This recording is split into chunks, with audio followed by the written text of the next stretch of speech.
Hola, buenas tardes, buenas noches, buenos días, buenas madrugadas, dependiendo de cuándo me estén oyendo.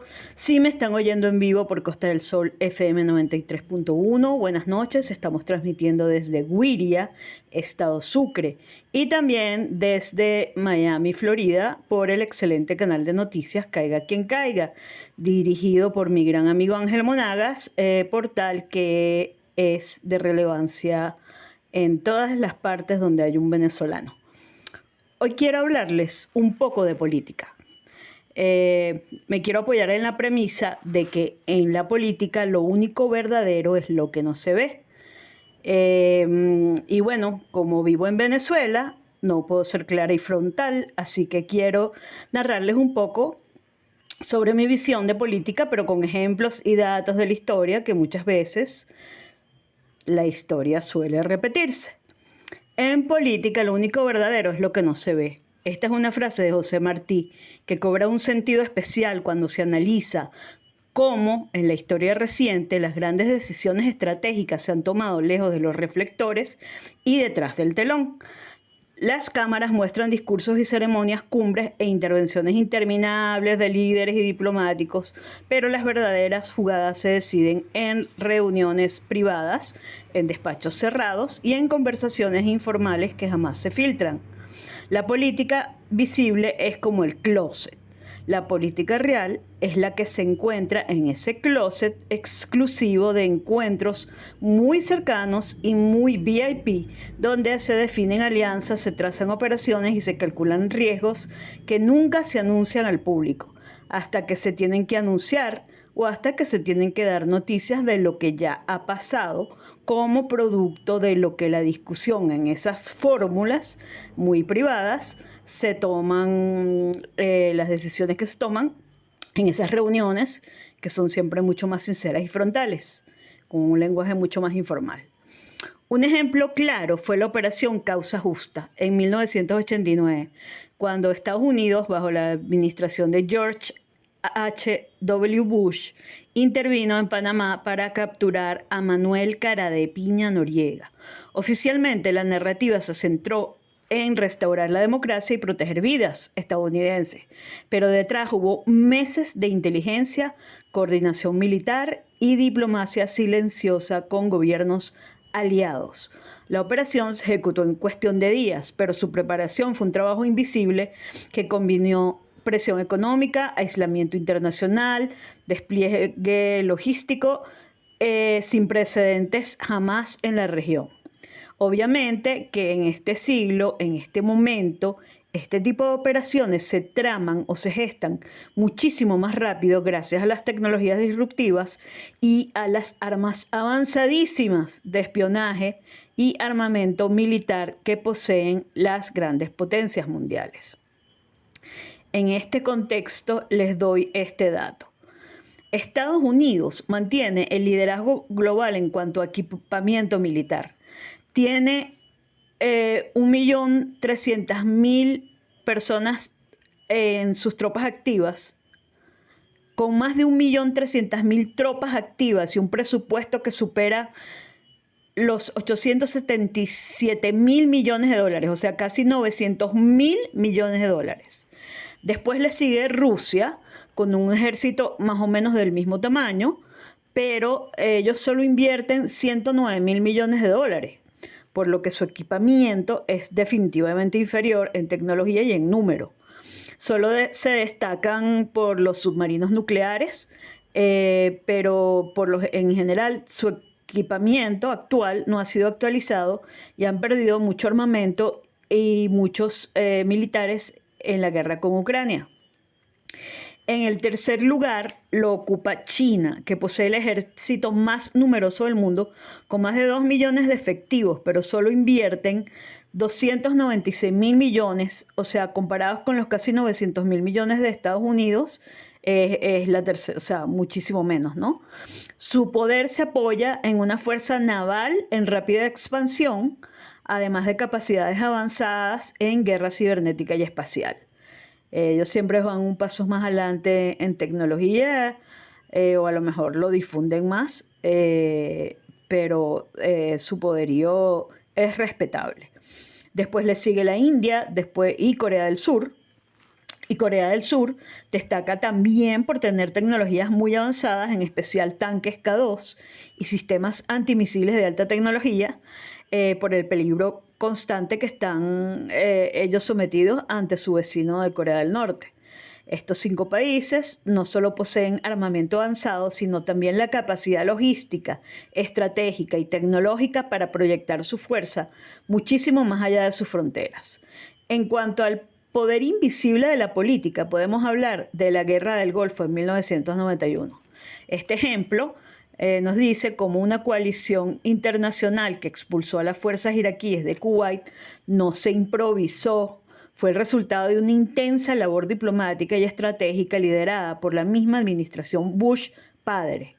Mientras el mundo veía imágenes de misiles y conferencias de prensa, lo que no se veía eran las negociaciones con países árabes, las concesiones económicas para asegurar apoyos y la coordinación con aliados de la OTAN. El éxito de la operación no solo fue militar, sino también político, y gran parte de ese trabajo ocurrió fuera del ojo público.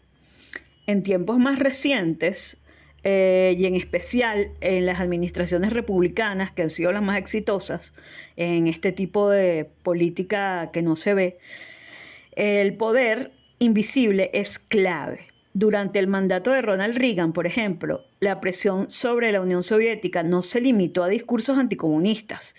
Incluyó operaciones de inteligencia, apoyo a movimientos anticomunistas en distintos países y una estrategia económica que buscaba asfixiar al adversario, y lo asfixió. Muchas de estas acciones se conocieron años después, cuando documentos fueron desclasificados, confirmando que la victoria de la Guerra Fría se gestó tanto en el terreno visible, pero muchísimo más en el terreno invisible. Por eso, entender la política exige mirar mucho más allá de lo que se presenta en los medios. Las decisiones que cambian el rumbo de la historia rara vez se anuncian antes de ejecutarse.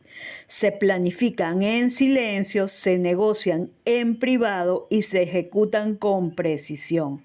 La frase de Martí no es solo una advertencia, es una guía para interpretar el poder, porque en política lo que no se ve no es un detalle secundario, es casi siempre la verdad más determinante. Ahora hablemos también sobre los lobbies y los operadores políticos. Los lobbies y los operadores políticos también forman parte de esos hilos invisibles. En Estados Unidos, el gasto en lobby superó los $4.000 millones solamente en el año 2022, según OpenSecrets.org. Aunque la mayoría de la atención mediática se centra en el Congreso y la Casa Blanca, muchas de las leyes y regulaciones que afectan a millones de personas nacen en despachos de firmas de lobby, donde se redactan borradores, se negocian enmiendas y se diseñan estrategias de influencia. Estos actores no aparecen en las fotos oficiales, pero sus huellas están en cada línea de cada ley que pasa por el Capitolio. La diplomacia en la sombra es otro de los engranajes esenciales. En la Guerra del Golfo, por ejemplo, la administración de George H.W. Bush logró reunir una coalición de más de 30 países para expulsar a Irak de Kuwait. Esto no solo se logró con discursos públicos, sino con negociaciones discretas, promesas de apoyo económico y acuerdos de cooperación militar que se cerraron en reuniones ultra privadas. Como digo, el general Colin Powell lo resumió en una frase que ilustra perfectamente lo que es el poder invisible. La diplomacia es el arte de decir, ¡ay, qué buen perro!, mientras buscas una piedra. La inteligencia, por su parte, es el sistema nervioso de este poder oculto. La CIA, la FBI, la NSA y otras agencias no solo recopilan información, la procesan, la interpretan y la convierten en ventaja estratégica. En la operación Causa Justa, otra vez, que fue la operación que depuso a cara de piña a Noriega, la inteligencia permitió identificar con precisión los movimientos de Noriega, dónde estaban sus refugios, sus redes de apoyo, todo. hasta cuántos vasos de agua se tomaba por la noche. Sin esa información, la operación habría sido mucho más costosa y prolongada. El éxito de muchas acciones militares y políticas siempre depende de datos que no se hacen públicos, pero que determinan el resultado final. Como saben, la operación Causa Justa fue ya hace varias décadas. Se podrán imaginar que si hace varias décadas fue así de exitosa, imagínense con las herramientas tecnológicas que tenemos hoy, cómo podría ser de exitosa una operación Causa súper justa en otro país que no quiero nombrar. La presión económica también es otra herramienta silenciosa, pero devastadora. Cuando se congelan activos, se restringen exportaciones o se bloquean accesos a mercados, se puede doblegar a un gobierno o un régimen sin disparar un solo tiro.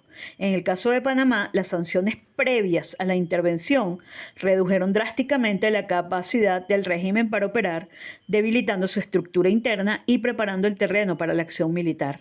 Este tipo de medidas rara vez ocupan titulares o tampoco es difícil que se vean resultados a corto plazo. De hecho, sabemos que los resultados son a largo plazo. Pero este tipo de medidas son decisivas para inclinar la balanza del poder. Como ven, o mejor, como me oyen, los hilos ocultos del poder son una red compleja donde se entrelazan inteligencia, diplomacia, lobby, presión económica y estrategia política. Lo que se ve en la superficie, una operación militar, una ley aprobada, un acuerdo internacional, es solo el último eslabón de una cadena que se ha forjado en silencio. Como dijo una vez Henry Kissinger, el poder es el último afrodisíaco. Y quienes lo entienden saben que su ejercicio más efectivo es casi siempre el que se realiza lejos de la mirada pública. Aquí otros ejemplos interesantes. La invasión de Granada en 1983 bajo el mando de Ronald Reagan. Oficialmente, la operación se justificó como una acción para proteger a ciudadanos estadounidenses y restaurar el orden tras el golpe de Estado.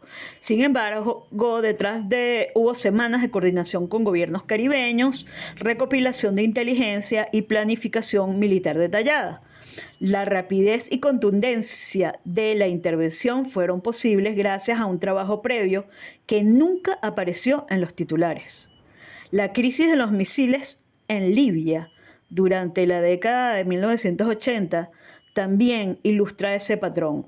Antes de los bombardeos de 1986 contra objetivos estratégicos en Trípoli y en Bengasi, la administración Reagan había desplegado una campaña de presión económica, aislamiento diplomático y operaciones de inteligencia para debilitar la capacidad de respuesta del régimen de Muammar el-Gaddafi. El ataque fue visible, la preparación invisible, pero fue decisiva. Recordemos cómo murió Gaddafi. Gaddafi murió el 20 de octubre del 2011 durante la fase final de la batalla de Sirte, su ciudad natal, en el marco de la guerra libia. Tras la caída de Trípoli, intentó huir en un convoy que fue atacado por fuerzas de la OTAN y del Consejo Nacional de Transición. Fue hallado escondido en una alcantarilla y capturado por combatientes rebeldes. Poco después fue golpeado, empalado y recibió disparos a quemarropa, lo que le causó la muerte. Ahora hablemos un poco de la manipulación del discurso. En política, las palabras no son simples vehículos de información, son armas estratégicas. El discurso público no solo comunica, sino que moldea percepciones, legitima acciones y neutraliza críticas. George Orwell lo advirtió con precisión. El lenguaje político está diseñado para hacer que las mentiras suenen a verdades y el asesinato hasta parezca respetable. En la práctica, esto significa que cada término, cada frase y cada omisión son cuidadosamente calculados para influir en la opinión pública. Lo que se dice es importante, pero lo que se calla puede ser aún más decisivo. Las administraciones conservadoras han entendido bien este principio. Durante la Guerra del Golfo, en 1991, la Casa Blanca no hablaba de guerra en sus comunicados iniciales, sino de operaciones y liberación de Kuwait. Este encuadre lingüístico buscaba proyectar una imagen de acción legítima y necesaria, evitando términos que pudieran generar rechazo. El uso de eufemismos es una de las herramientas más efectivas en esta manipulación. Expresiones como intervención quirúrgica, para referirse a bombardeos selectivos, suavizan la percepción de la realidad. En 1983, durante la invasión de Granada, otra vez, la administración de Reagan habló de restaurar el orden y proteger vidas estadounidenses, evitando términos que pudieran asociar la acción con una invasión unilateral. El lenguaje no solo describía los hechos, los reinterpretaba. El arte del discurso no solo se limita a la elección de palabras, sino a la gestión de la información. Controlar qué datos se publican, en qué momento y con qué énfasis es clave para dirigir la narrativa. En la operación Causa Justa, otra vez, hablemos de Noriega, se difundieron imágenes de ciudadanos panameños recibiendo a las tropas estadounidenses, mientras se minimizaron mucho las escenas de resistencia armada, que aunque no eran para nada importantes, podían de alguna manera reclutar a muchos ignorantes de izquierda o procomunistas. En la era digital, esta manipulación ha alcanzado un nuevo nivel. Las redes sociales permiten segmentar mensajes para audiencias específicas, adaptando el tono y el contenido según el perfil del receptor. Durante campañas electorales recientes en Estados Unidos se ha utilizado herramientas de análisis de datos para enviar mensajes distintos a diferentes grupos, maximizando el impacto emocional y minimizando el riesgo de contradicciones públicas. Lo que un votante ve en su pantalla puede ser radicalmente distinto a lo que ve otro, aunque ambos apoyen el mismo candidato. Esto se hace mediante tecnología como lo que pasó en Facebook. Mark Zuckerberg es un genio en esto. Y esto es algo tan cierto que los venezolanos que estamos acostumbrados a usar VPNs nos hemos dado cuenta de que las noticias que se hacen titulares en España, por ejemplo, cuando yo pongo el VPN en España se ignoran totalmente los titulares que son importantes en Estados Unidos, quizás porque al gobierno de Sánchez no le conviene. Al usar VPNs como si estuviera yo navegando, por ejemplo, en Holanda, entonces ahí me encuentro que no hay noticias políticas, casi, sino más culturales y artísticas, ya que ellos quizás como gobierno deciden filtrar lo malo para vivir en armonía total entre tulipanes y quesos y chocolates. El control del discurso también implica marcar la agenda pública.